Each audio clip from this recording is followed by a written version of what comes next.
શુરાબા, હું તમારી હારે આવીશ. પણ ગંગા, ના નહીં પાડતા તુલસીબેન.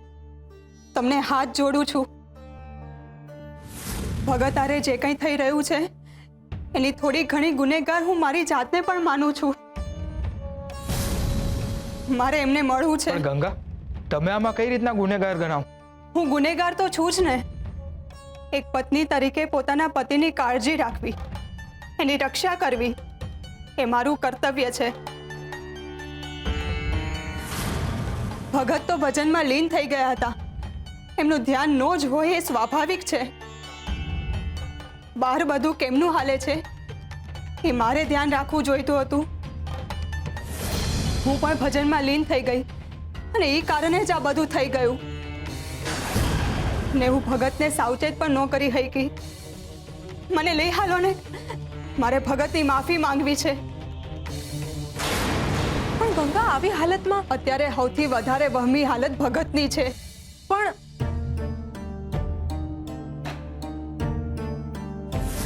ગંગાના મનમાં કંઈક બીજું જ લાગે છે. ખબર નહીં એ કહેવા શું માંગે છે, પણ કંઈ નહીં. એણે જે વિચાર્યું હશે એ ભગત હાટું હારું જ હશે. હારું સુરાભા, લઈ જાઓ ગંગાને. ભગતને મળીને એને હારું લાગશે.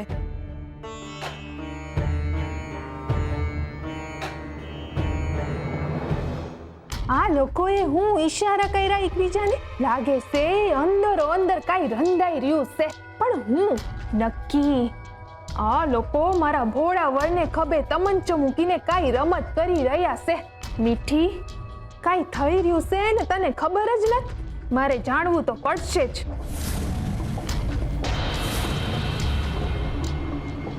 આ મને અચાનક શું થઈ રહ્યું છે? મને ચક્કર જેવું કેમ લાગે છે?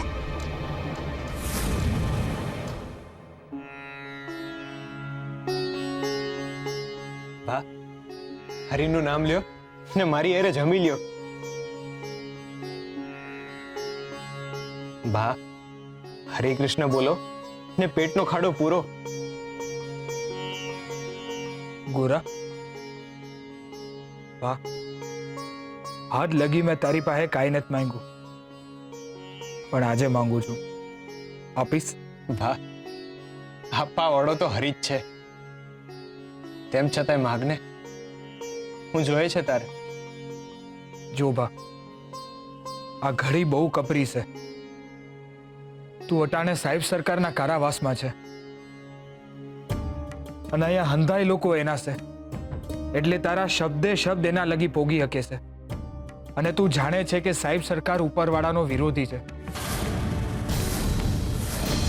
જો તું ઉપરવાળાનું નામ લઈશ ને તો આ લોકો તને વધારે હેરાન કરશે, અને આમાંય મુસીબતો ઓછી નથી બા. એટલે તને કહું છું, થોડા દી હાટું ઉપરવાળાનું નામ લેવાનું બંધ કરી દે. આ મોટાની આટલી વાત માન બા. શુરા, હરિના નામ વિના તો કેમ હાલે? ભા, ધીમે બોલ. જો ગોરા, તારે ઉપરવાળાનું નામ લેવું હોય તો તું લે, પણ મનમાં આ મોટેથી બોલવું જરૂરી છે? ગોરા, આ લોકો જીભ કાપવામાં અચકાતા નથી. તું સમજે છે ને મારી વાત? હું એટલે જ તને કહું છું, મહેરબાની કરીને થોડા દી લગી ઉપરવાળાનું નામ ન લેતો.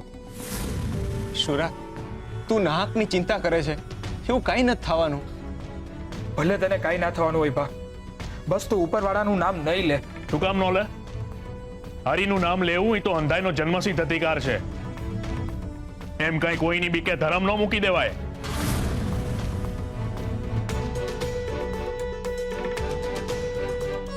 હું તો કહું છું, આપણે સાહેબ સરકારને સામે ચેતવણી આપીએ. આપણે એને 3 દિનો સમય આપીએ. જો 3 દીમાં એ હરિનું નામ લેતો ન થાય તો આપણે એની જીભ કાપી નાખીએ હરિનું નામ લઈને.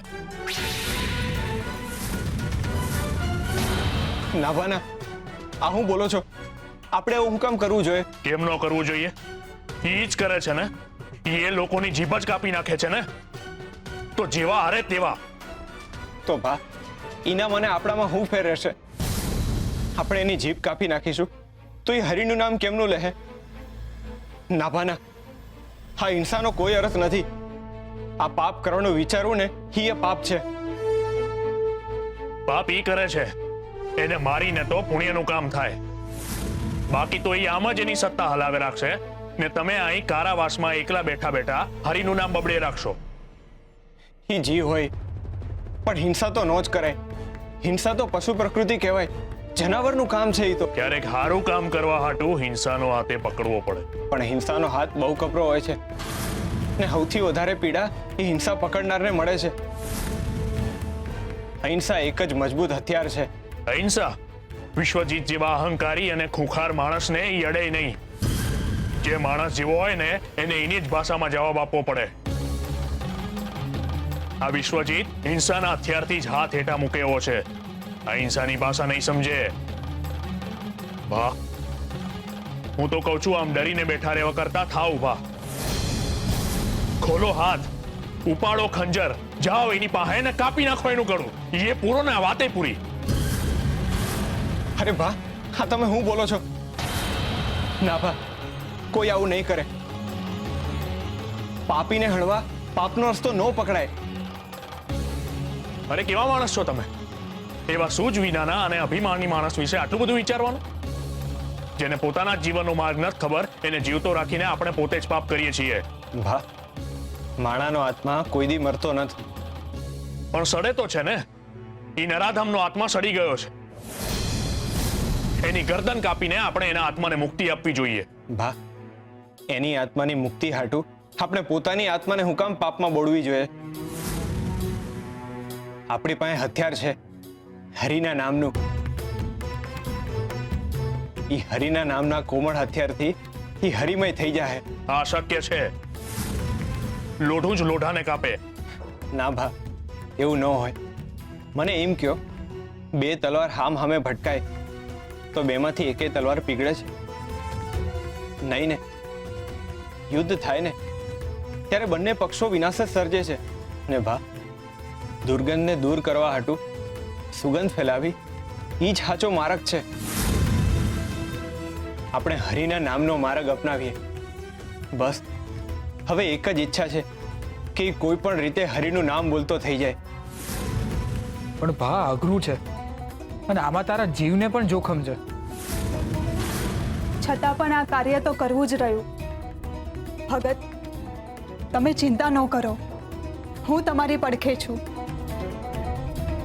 પણ ગંગા, ભા, હું તમારી લાગણી સમજુ છું, પણ આ નાસ્તિક અને ખૂંખાર વ્યક્તિની સામે આમ ડરીને બેહી રહેવું એ તો પાપ છે. ને ભગત કહે છે ને કે હરિ હંધુય હારું કરશે, તો બસ આ હરિનું કામ છે. એટલે એ આપણને હામ આપશે અને ઓલા નાસ્તિકને હાર આપશે.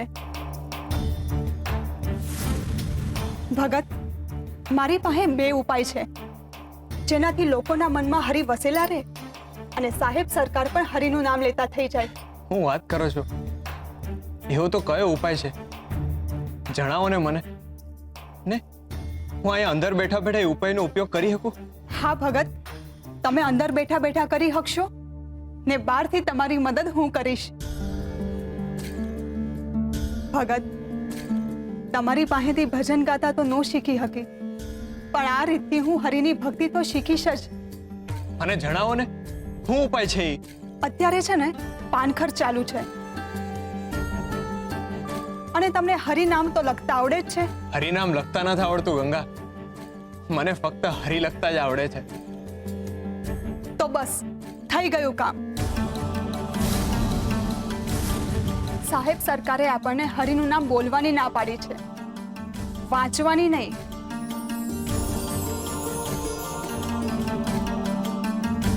હા, મને ખબર છે તમે શું વિચારી રહ્યા છો. તમારા મનમાં શું હાલે છે. મારા ઉપર ભરોસો રાખો અને હું કહું ત્યાં લઈ જશો મને.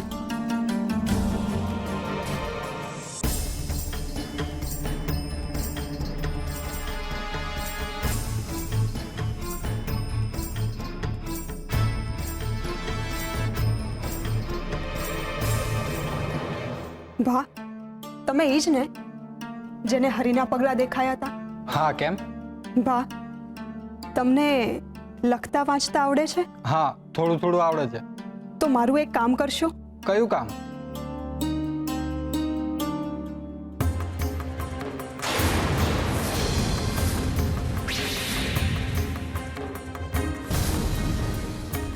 ગંગા બાબા, શું કરી રહ્યા છો? એક જ એવી વ્યક્તિ છે જે સાહેબ સરકારના કક્ષમાં જઈ શકે, અને એ છે સિપાહીઓ. વાહ, તમે સાહેબ સરકારના કક્ષમાં જઈને એને ઉઠાડ્યા વગર મારું એક કામ કરશો? શું કહે છે તું? આવું કામ હું શું કામ કરું? કારણ કે હરિએ તમને જ પગલાં દેખાડ્યા હતા. હરિ એને જ દેખાય જેના મનમાં ક્યાંક ને ક્યાંક હરિ હોય. આ હરિનું જ કામ છે ભા.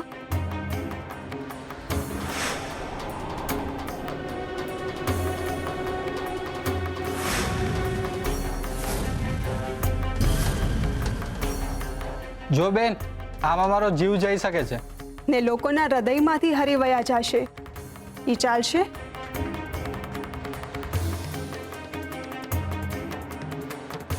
જે હરિએ તમને પગલાં બતાવ્યા છે એ હરિ તમારા પગલાં ખોટા નહીં પડવા દે. હરિ હાચવશે તમને.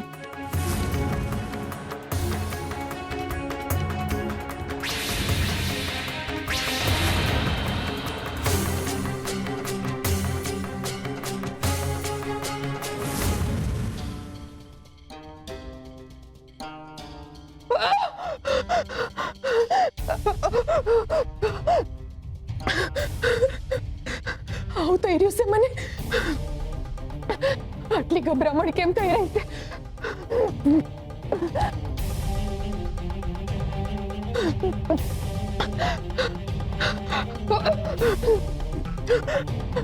હજી સુધી એ આવ્યા નથી. એ આવે એટલે એમણે કહી દઉં.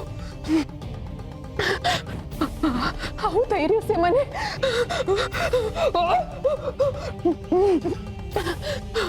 આમ ઉલટી જેવું કેમ થઈ રહ્યું છે મને? આવું થાય છે મને. અચાનક હું થાય છે. આ બધું તો અટાણે ગંગાને થવું જોઈએ ને, તો મને કેમ થઈ રહ્યું છે? એનો અર્થ એ કે ના ના, આવું કેવી રીતે હોય શકે? આવું હોય પણ હકી મીઠી. એટલે કદાચ હું સાચે જ માં બનવાની છું. પણ મને આનંદ કેમ નથી થઈ રહ્યો? મને કઈ ગમી કેમ નથી રહ્યું? અરે, માં બનવાના કેટલા વલખા માર્યા છે મેં, ને અટાણે એ ઘડી આવી છે તો હું એની માણી કેમ ન થકતી?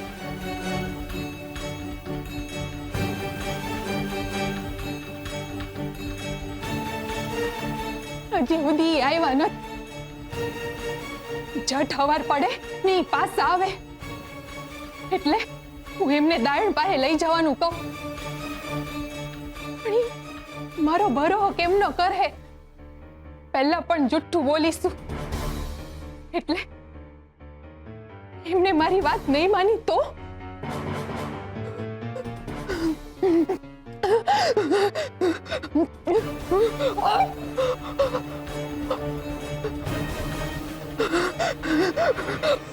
મને કાંઈ સમજાતું નથી.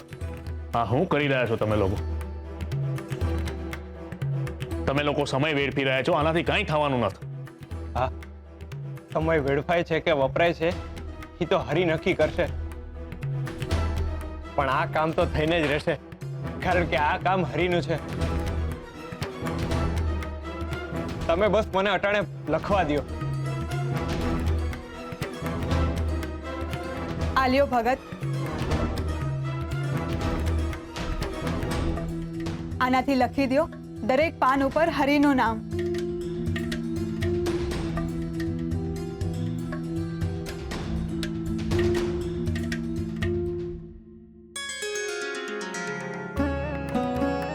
હરે કૃષ્ણ હરે કૃષ્ણ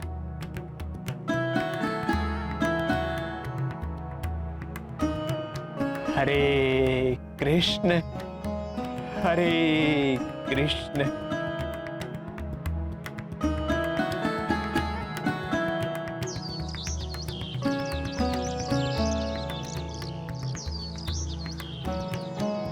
સાંભળો ભગત, તમારા શબ્દોની હારે પક્ષીઓએ પણ એમનું મન જોડી દીધું.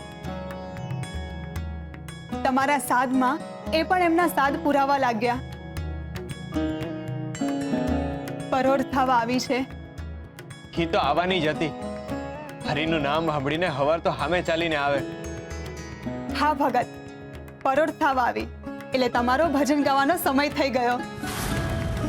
હા, હરિને વહાલ કરવાનો સમય થઈ ગયો છે. તારા ભાની આ વાત માન ભા. તું તારા શબ્દ છાતીમાં જ રાખજે, મનમાં જ ગાજો. શુરા, ચિંતા ન કર. હું ફક્ત નામ જ લઈશ, ભજન નહીં ગાઉં. હરે કૃષ્ણ હરે કૃષ્ણ હરે કૃષ્ણ હરે કૃષ્ણ હરે કૃષ્ણ હરે કૃષ્ણ. લ્યો, હવે હરિનું નામ લ્યો ને આંધાય ઉઠે ને એ પેલા કામ પૂરું કરી દો. હરે કૃષ્ણ હરે કૃષ્ણ.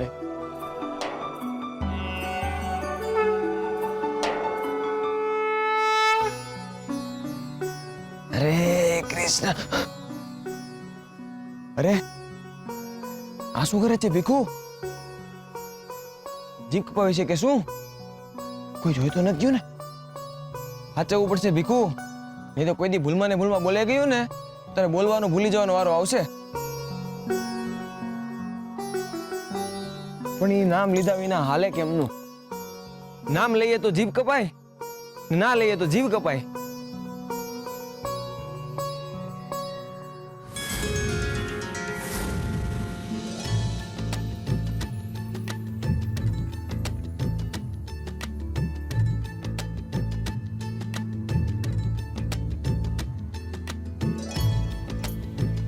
વાહ વાહ વાહ, ગજબ થઈ ગયો. નામ લીધા વિના જ દર્શન થઈ ગયા. આ તો દી સુધરી ગયો. આ તો એની મરજીથી જ થાય. હવારના પોરમાં એનું નામ જોયું ને હવાર સુધરી ગઈ. હા બેન, કેટલા દીએ થોડી અમી થઈ મનને. મારા સાસુ તો ઉપવાસ ઉપર ઉતર્યા હતા ને કહેતા હતા કે હવે હોઠ ખુલશે તેમનું નામ લેવા જ, બાકી નહીં ખુલે. તે આજે એમનું નામ જોયું ને ઉપવાસ તોડ્યો.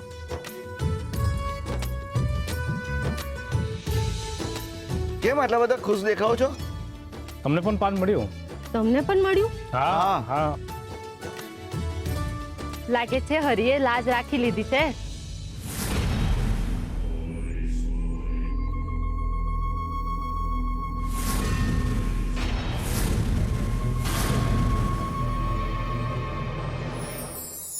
કારાવાસ, આ શબ્દ જ મનુષ્યના મનમાં ડર પેદા કરે છે.